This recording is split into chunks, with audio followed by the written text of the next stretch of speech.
जय गणेश दोस्तों, कैसे हैं आप सभी लोग। एक बार फिर से सभी का बहुत बहुत आभार कि आप लोग फिर से आए हैं अपना समय निकाल के मेरा व्लॉग देखने के लिए। तो चलिए शुरू कर लेते हैं आज का वीडियो। तो कपड़े धुले हैं बट मेरे नहीं, मदर इन लॉ के कंबल और चादर वगैरह धुलने थे, तो बस एक ही लोड लगाया मैंने और उन्हीं के कपड़े धोए, फैला दिए। और उसके बाद में आज मुझे इंडिगो पाउडर का पेस्ट अप्लाई करना था, तो फिर मैं इसके लिए जो है यहाँ पे आ गई हूँ।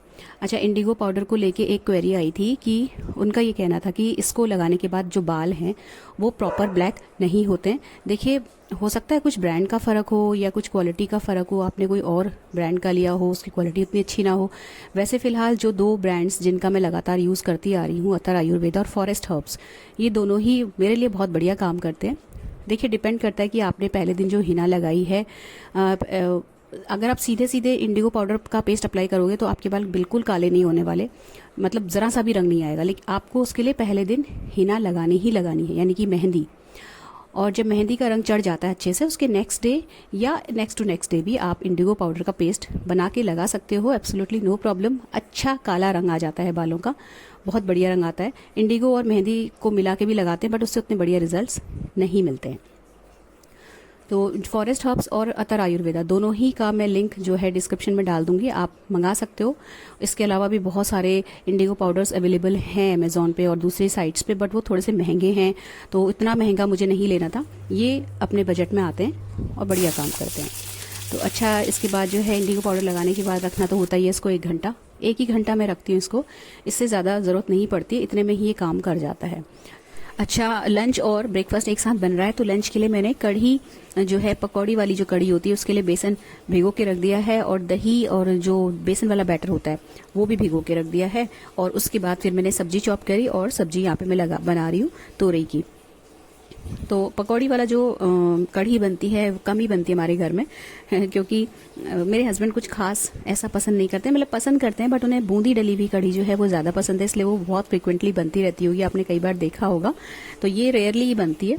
तो एक अलग छोटे बोल में मैंने पकौड़ी वाला बेसन घोल के रख लिया था और दूसरे बोल में मैंने दही और बेसन का जो कढ़ी वाला बैटर होता है वो हल्दी नमक डाल के रेडी कर लिया था। उसके बाद जो है ब्रेकफास्ट के लिए सब्जी छौंकी। इतने में जो मेरी सास हैं वो नहा के आ चुकी थी, तो वो नहाने के बाद एक ब्लैक टी पीती है और उसके बाद फिर वो पूजा वूजा करती हैं, देन उनका नाश्ता लगता है और बीच में उनकी मालिश वाली भी आ जाती है। तो उसके हिसाब से भी थोड़ा सा मेरे को एडजस्टमेंट करनी पड़ती है कि उसके आने से पहले कोशिश रहती है कि मैं उनको नाश्ता करा दूं। कई बार वो जल्दी आ जाती है तो फिर वो मालिश कर लेती है, उसके बाद भी वो नाश्ता कर लेती हैं। तो यहाँ पे जो ये पकौड़ी फ्रेंड्स मैं बना रही हूँ ना, इसमें मैंने इंडिगो कह रही हूँ, ये अपना इनो का पाउच जो है, उसका जो अपना हरा वाला आता है ना, वो थोड़ा सा डाला है। वैसे तो बेसन को घोल के बनाओ तो बहुत अच्छा है, बट थोड़ा सा समय की कमी है आज। अभी हमारे घर में कोई गेस्ट आने वाले हैं, मतलब गेस्ट तो नहीं कहूँगी, अपने ही फैमिली मेम्बर हैं, वो आने वाले हैं और वो उनको हमें लेने के लिए एयरपोर्ट पे जाना है। बरेली में जो एयरपोर्ट है, आप अगर बरेली के रहने वाले हैं तो आपको पता होगा, एक छोटा सा एयरपोर्ट यहाँ भी है, तो वहाँ लेने के लिए जाना है हमें। तो उनके आने से पहले मुझे थोड़ा सा लंच वगैरह रेडी टाइम से करना है।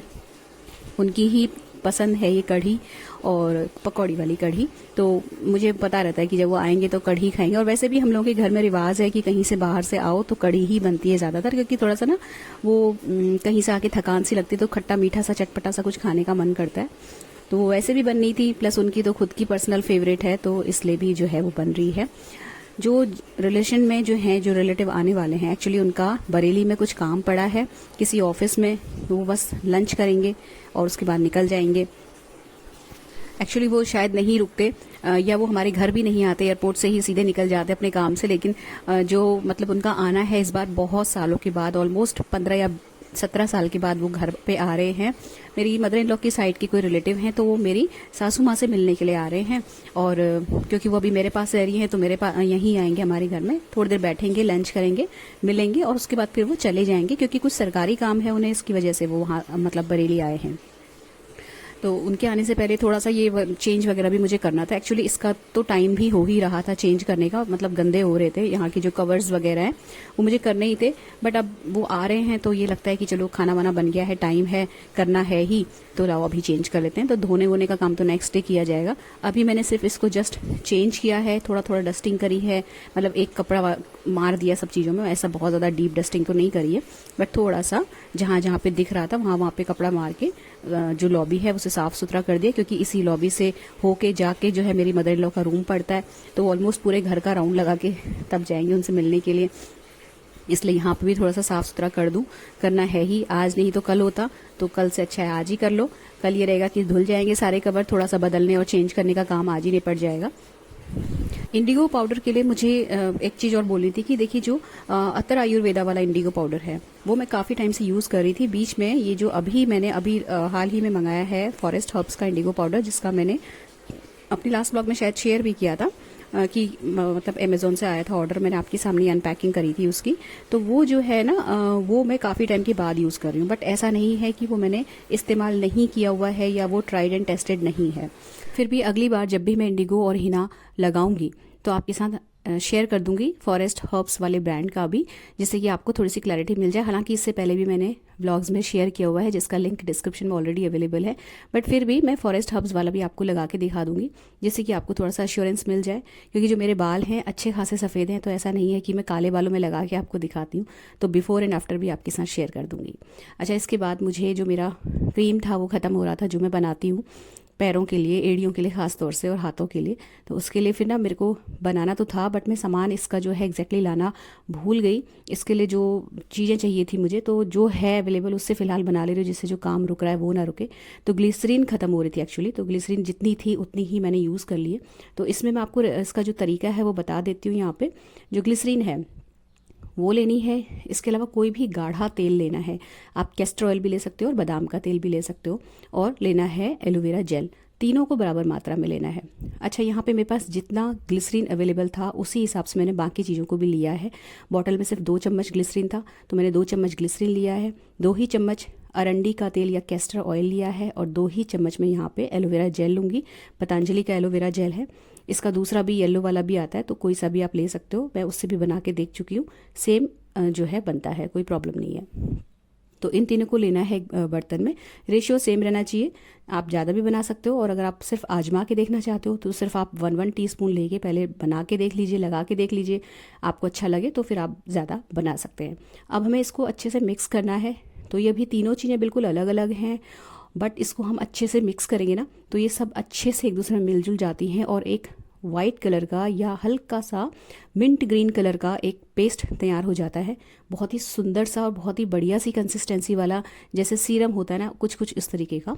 और ये हमारी जो क्रीम है वो बिल्कुल बनके तैयार है। अगर आपकी स्किन बहुत ज़्यादा ड्राई है तो आप चेहरे पे भी लगा सकते हो, बट मुझे जो स्किन है मेरी बिल्कुल भी ड्राई नहीं है, नॉर्मल है, नॉर्मल टू ऑयली, तो मैं चेहरे पे तो नहीं लगाती, लेकिन हाँ हाथ पैरों पे इसको लगाती हूँ। अच्छे रहते हैं हाथ पैर, सॉफ्ट रहते हैं। जैसे आप नॉर्मल लोशन या क्रीम लगाते हो तो वो सिर्फ सॉफ्ट करते हैं हाथों को, आपकी प्रॉब्लम्स को क्योर नहीं करते, बट ये सॉफ्ट करने के साथ जो एड़ियाँ हैं और जो फटे हाथ पैर हैं उनको क्योर भी करता है, क्योंकि इसमें ग्लिसरीन है। और ये जो कंसिस्टेंसी आप देख रहे हो जो अभी फेंटने के बाद आई है, ये बनी रहेगी, ऐसा नहीं है कि ये समय के साथ बिल्कुल अलग अलग हो जाएगा या इसका कुछ भी कंसिस्टेंसी में या इसकी जो टेक्सचर में कोई फ़र्क आएगा। ये जैसा अभी आपको दिख रहा है बहुत प्यारा सा पेस्ट, ऐसा ही रहने वाला है। किसी भी एक बॉटल में भर लो, आराम से लगा सकते हैं। मॉइस्ट अगर हाथ पैर की जो स्किन है वो रहेगी, उस पर लगाएंगे अगर आप, तो ज़्यादा अच्छा फ़र्क आएगा। बाकी आप कभी भी लगा सकते हो, रात को सोते समय भी लगा सकते हैं, तो बढ़िया काम करता है। अभी ये मौसम थोड़ा सा धूल वाला, आंधी वाला और वैसा है ना, ड्राई कर दे रहा है बहुत ज़्यादा स्किन को, तो ये इस वक्त बहुत बढ़िया काम करता है।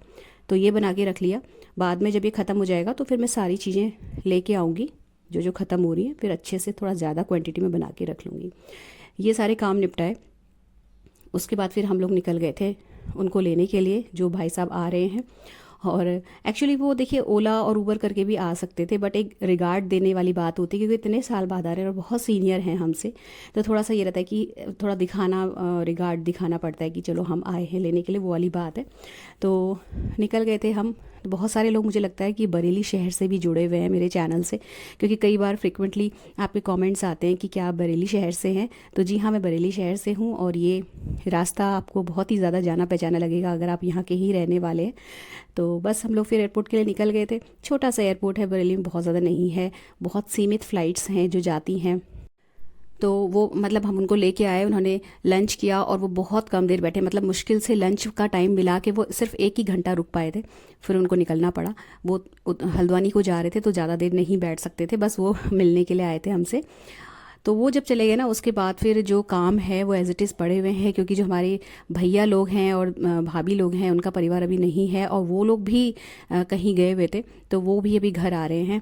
और जो मेरी ननद हैं वो भी नहीं है, तो फ़िलहाल जो है उनका ऊपर वाला जो फ्लोर है वो भी मुझे देखना है, गमलों में पानी डालना और उनके मंदिर की पूजा वूजा करना, और उन लोगों के लिए भी डिनर बनाना है। तो फिर आके फिर मैंने ज़्यादा देर, मतलब उनके जाने के बाद वो चले गए थे, तो उसके बाद फिर हमने, मतलब मैंने ज़्यादा देर नहीं की, क्योंकि अच्छा खासा टाइम हो गया था। तो फिर फटाफट ये जो भी मैं कर रही हूँ ना, मैंने सब्जी कट करके रख ली है, लौकी की, अरहर की दाल भिगो के रख ली है। डिनर की बात बता रही हूँ मैं आपको। और मैं आटा लगाने के बाद जो है उसके बाद जाऊँगी छत पे पानी वानी डालने के लिए। तो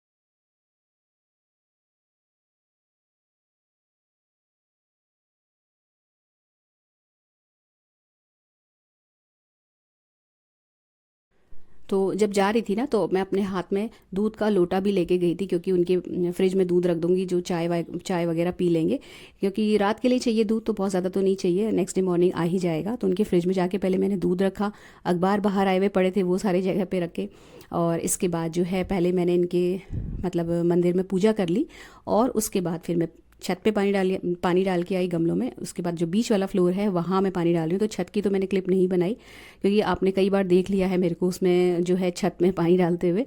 तो ये वाला जो फ्लोर है ना, इसमें मैंने कभी आपके साथ शेयर नहीं किया, तो ये भी उतनी ही बार डलता है यहाँ पे पानी जितनी बार छत में डलता है। बट क्योंकि अक्सर व्लॉग्स बहुत लंबे हो जाते हैं, लेंदी हो जाते हैं, तो फिर मैं ये वाला पार्ट हमेशा कट कर देती हूँ। तो यहाँ भी अच्छे खासे गमले हैं, और ऊपर वाले फ्लोर में बहुत अच्छी धूप आती है, तो इसलिए यहाँ जो गमले हैं उनमें बहुत बढ़िया फूल, और मतलब बहुत हरी भरा, बहुत ही ग्रीनरी रहती है यहाँ पे, बहुत सुंदर लगता है बैठने में। मेरी मदर इन लॉ जब ऊपर रहती हैं तो यहीं पर बैठती हैं ज़्यादातर। तो यहाँ पे ही उनका जो तुलसी का गमला है पूजा वाला, जिसकी पूजा की जाती है, वो भी यहीं पर है। तो वो भी पूरा सूख रहा था, क्योंकि डायरेक्ट सनलाइट पड़ती है ना, तो डेली पानी डालना पड़ता है इस वाले एरिया में और छत में।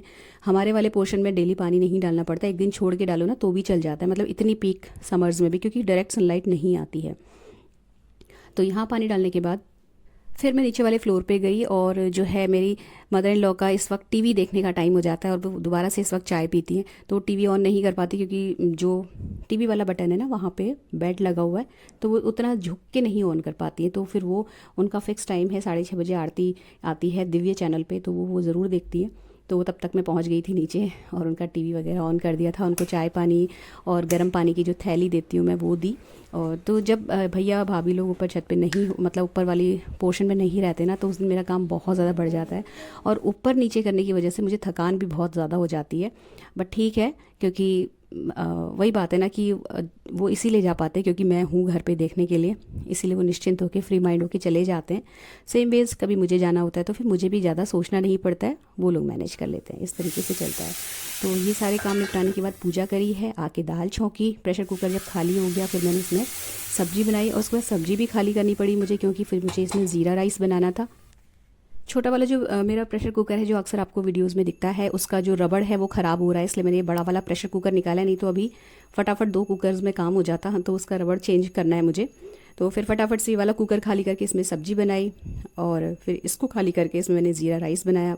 आटा मैं लगा के ही गई थी छत पे जब गई थी, और चटनी भी पीसी थी जिसका मैं वीडियो नहीं बना पाई। तो ये रहता है ना कि कोई बाहर से आता है तो थोड़ा सा चटपटा खाने का मन करता है, इसलिए फिर मैंने थोड़ी सी चटनी भी पीस दी थी और चावल भिगो दिए थे। तो थोड़ा सा यहाँ पे साफ़ सफाई करके थोड़ा सा प्रेजेंटेबल बनाने के बाद, ये वही लौंजी है जो मैंने आपके साथ शेयर की थी, आम वाली, कच्चे आम की जो रेसिपी शेयर की थी, ये वही वाली है। बहुत बढ़िया बनी है फ्रेंड्स, अगर आपने कभी ट्राई नहीं करा है तो आप ज़रूर बना के देखिएगा, बहुत अच्छी लगती है, मतलब चटनी का काम करती है। तो फ्रेंड्स, यहाँ पे ये ब्लॉग समाप्त होता है। अगर अच्छा लगा हो किसी भी वजह से तो प्लीज़ वीडियो को लाइक और शेयर ज़रूर कर लीजिएगा, चैनल सब्सक्राइब कर लीजिएगा, बेल आइकन हिट कर लीजिएगा। मिलते हैं नेक्स्ट इंटरेस्टिंग से ब्लॉग में। Till then take care, stay healthy, happy and positive. Thank you. जितने भी लिंक्स हैं आप डिस्क्रिप्शन बॉक्स ज़रूर चेक कर लिया करिए, हर चीज़ का मैं लिंक अक्सर, मतलब ज़्यादातर दे देती हूँ, कभी भूल जाती हूँ, बट हमेशा मिल जाएगा आपको। कई बार आप लोग कमेंट बॉक्स में पूछते हैं, लिंक मांगते हैं, तो आप डिस्क्रिप्शन बॉक्स ज़रूर चेक कर लिया कीजिए। धन्यवाद।